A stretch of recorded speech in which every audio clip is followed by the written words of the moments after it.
just a little video about the cars that I have had and the cars that, the car I have on the go at the moment.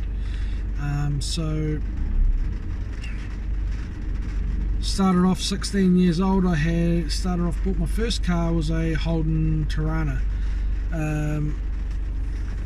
Here in New Zealand and Australia, it's a very common brand, car breed, called Holden.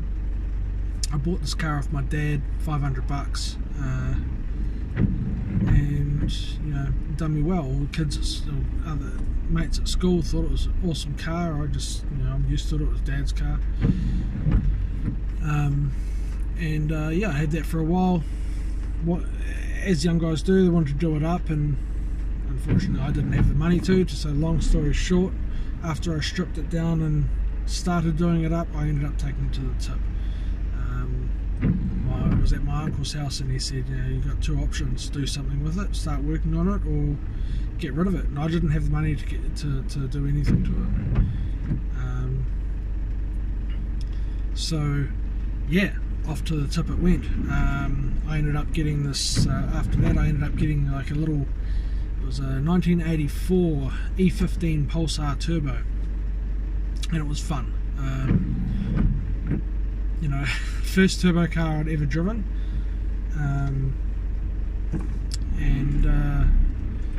back in those days, you make me sound like an old man here, but back in those days, turbo cars weren't very popular. They weren't so much a thing. There was the early Mazda Familia 323 GTRs and stuff like that. I think were the rage back then. Skylines weren't a thing, Sylvias weren't a thing. You had to be rich to own those, or to have one, worth that had been done up, because this is New Zealand, it's only a little country, and even today the cars that have been done up, there's so many of them that aren't done right, just butchered. But back then was just the big blingy rims and massive subs, and it was, oh god. But yes, I had this little E15 Pulsar, drove that around for a few years. It was a lot of fun, first experience with a turbo car, and the only thing I ever went wrong with it was at first was I was at work one day and I was moving it in the car park, and I worked at the mall, and I just wanted to move it closer to where I was working from the other side of the car park, and I literally just reversed out of the car park. I didn't thrash it or skid it or anything. I just literally reversed out and moved forward, and I heard this bang, and then all of a sudden the car was running like crap. And I was just like, what's going on? Like it's only running on 2 cylinders. It was it's like there's no power, it's just running like crap. Didn't know what happened. And so the journey home that night at midnight when I finished work, instead of being a 15-minute drive, took me about 20 minutes to half an hour to get home, 25 minutes, half an hour to get home. And yeah, it was a pretty nerve-wracking drive home, because it wasn't running right.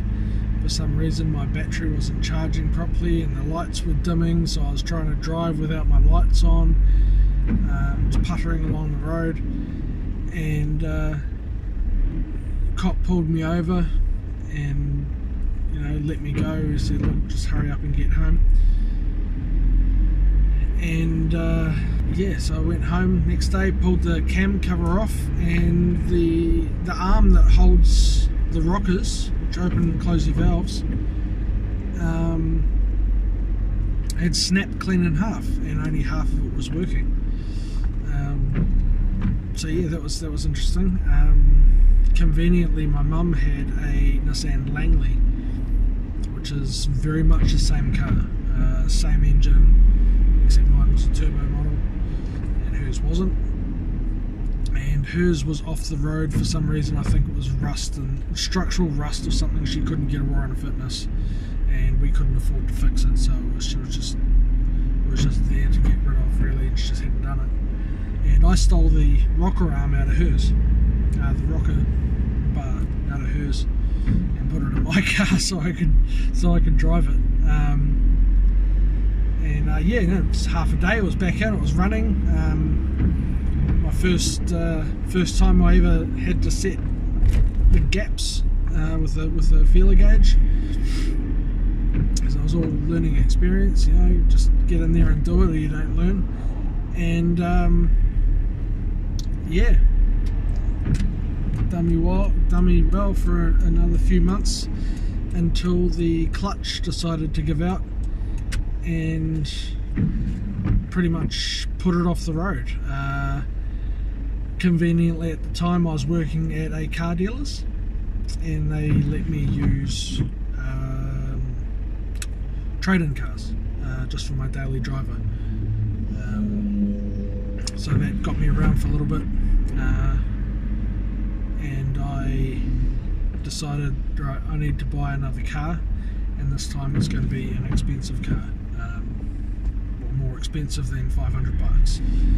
So I started looking around at car dealers, and I set myself limits on what this car had to be. It had to be rear wheel drive, had to be manual, had to be 2 litre or more, had to be turbo, had to be 2-door. So that cut my options right down. So I was stuck with like an MR2, Sylvia, or a Skyline.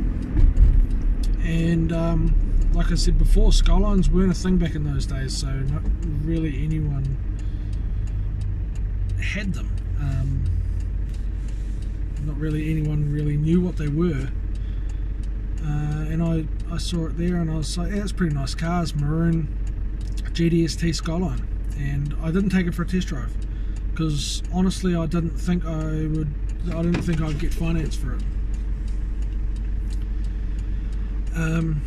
So I went in, and the car yard that I was getting it from just happened to be the one that I used to work at, so the window price on the car was $10,995. They were nice enough to do it for me for $7.5, which I think was close to what they bought it for. And I have to say, that was 18 years ago, and until a couple of years ago when America got access to them, they've pretty much stayed the same price. You know, there's not many cars that'll hold the same price over that many years. But now for sellers, thanks America, because they've just skyrocketed. A standard GTST over here now, you're paying 15 grand, which in my opinion is ridiculous. They're only worth 7.5, 8, 9 for a tidy one, not 15. But either way, yeah, I got this car, it got approved. They called me a couple of days later, said, yep, no, the car's yours, come pick it up. And so yeah, I went down and picked it up. Loved it, like boosted out of the driveway and scared the crap out of me, because I'd never driven a car with boost like that before. Never been in a car with boost like that before. And it's probably a lot of you laughing at me because, you know, you've just grown up with them, but you know, like I said, those sorts of cars weren't a thing back in those days. Turbos weren't as popular as what they are these days. And it makes me sound and feel really old, but you know, fuck it. 25 for life in my eyes. You know, you're only as old as you feel. But yeah, no, it's a car that stuck with me for 9 years. I had that car and fell in love with it, and never ever let me down. I thrashed it all the time. I cold raked it. I treated it quite badly, really, but it never let me down. The main issue I had with it was an oil leak that wouldn't go away. I tried replacing the seal, it wouldn't go away.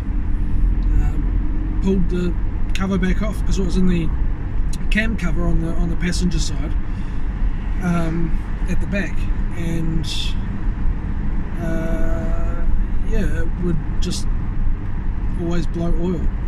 Pulled the cover off and cleaned all the surfaces again and put the cover back on, and nah, it just kept on leaking, and I got sick of putting oil in it. So to be honest, at the end of it I gave up and I just stopped putting oil in. Over the 9 years of owning the car, I maybe done 3 or 4 oil changes, and I was honestly just waiting for the engine to give up, waiting for that knock, waiting for it to go bang all over the fucking road or something.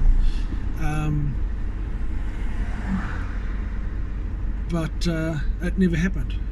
And you know, when you've got a car like that and you experience a car like that that does not do you wrong for 9 years of the way I was treating it, I don't see why you would go with anything else. So yeah, that's the car I had. And it got to the point one day I was browsing on TradeMe, which is New Zealand's version of Gumtree, which is what Australia's got, or eBay. And I saw this car the same as, was identical to my Sunbird. So I needed this car in my life, as you do. A lot of people get sentimental attachments to their first car, you know, and I had to have this car in my life, so I had to sell my Skyline to get this this Sunbird, and I got it, and I was wrapped. I was stoked. Same colour, everything. I think it even had the same wheels. I'm not too sure, but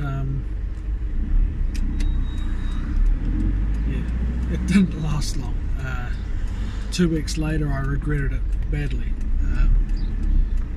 Just a sluggy old engine, no power steering, massive shift stick. It was horrible. But so yeah, I managed to, after, I think I had it for a couple of years, and I managed to do a straight swap with a guy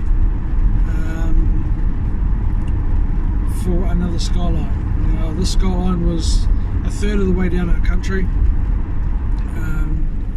and he brought it up to me on a car trailer and picked up my Sunbird. No cash exchange, it was just a swap, straight swap, and no, it wasn't nothing dodgy. I had it checked out and everything first. But the only thing is, the Skyline had a blown engine, and which I didn't mind because I'd never rebuilt an engine before, and I wanted to learn how. So, you know, it's the way I've been brought up. You know, my first time I ever changed my brakes.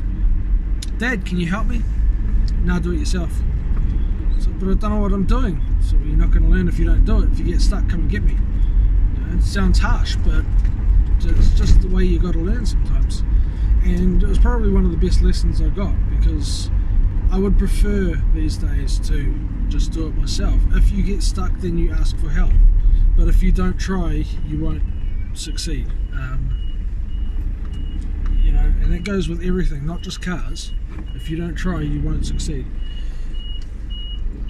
You don't know if you're going to succeed anyway. And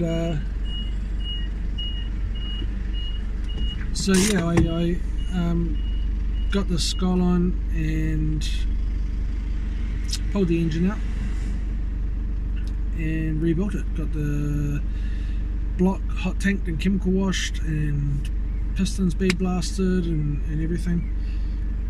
And by the time I got the engine back together, I was so over the car. I was so over that car. The previous owners had stripped nuts and bolts, and it was a bit of a mess, to be honest.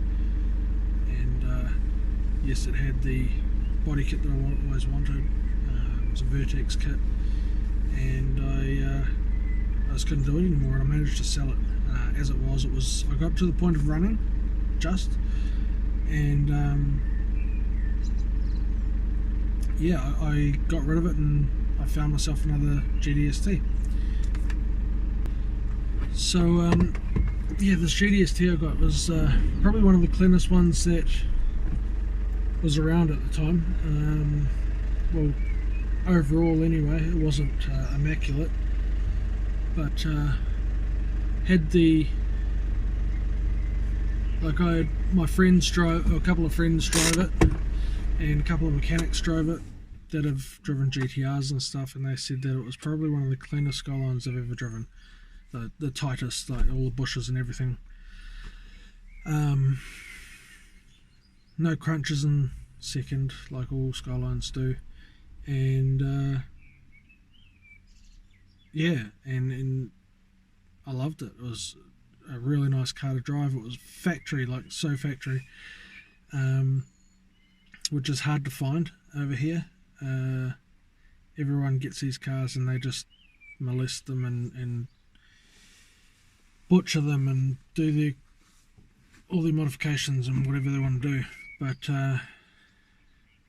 they still had the factory airbox in it. It had an exhaust, still had factory dump pipe, but from the dump pipe back was I think a 3-inch exhaust, and lowered springs and wheels, and that was it. But while I had that car, I got offered the car that I have now.